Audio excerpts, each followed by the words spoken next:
अमरकंटक से नर्मदा नदी निकलती है, छोटी छोटी कई नदियां इसमें निकलती है। तवा नदी जैसा नर्मदा की प्रमुख सहायक नदी है, याद रखिएगा। एक बार नर्मदा की सहायक नदी पूछा था, उसमें तवा ही पूछा था, तो तवा नदी याद रख कर लीजिएगा बस। यही पास में से, यहीं से निकलती है सोन नदी, जो इधर बहती है, और इधर ही थोड़ा दूर से निकलती है महानदी, बट ये अमरकंटक से नहीं निकलती महानदी, ठीक है, ये याद रखिएगा ये।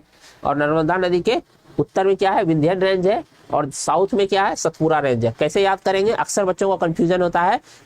क्या कंफ्यूजन होता है, विंध्यन सतपुरा तो याद है, लेकिन ऊपर सतपुरा है या नीचे सतपुरा है या ऊपर विंध्यन है, पता नहीं।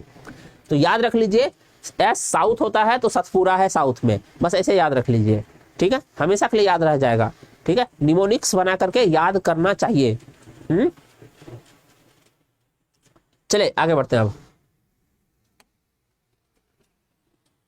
अगला है, निम्न में अरब सागर में गिरने वाली कौन सी नदी है? गोदावरी है, ताप्ती है, कृष्णा है और महानदी है। आसान है तो, अभी तो हम लोग देखे थे गोदावरी कहाँ बहती है, ये पूर्वी घाट में बहने वाली नदी है, डेल्टा भी बनाती है, ठीक है। नर्मदा ताप्ती तो बोल ही रहे हैं हम लोग ना, कृष्णा महानदी ये सब बहती है कहाँ, पूर्वी घाट से। तो ये क्या देखिए, ताप्ती का हीट लिखा है इंग्लिश में, ताप्ती रिवर ये है, ये अरब सागर में बहती है, अरेबियन सी, कुछ और ही लिखा हुआ है, ये किसी और ही लैंग्वेज में लिखा हुआ है,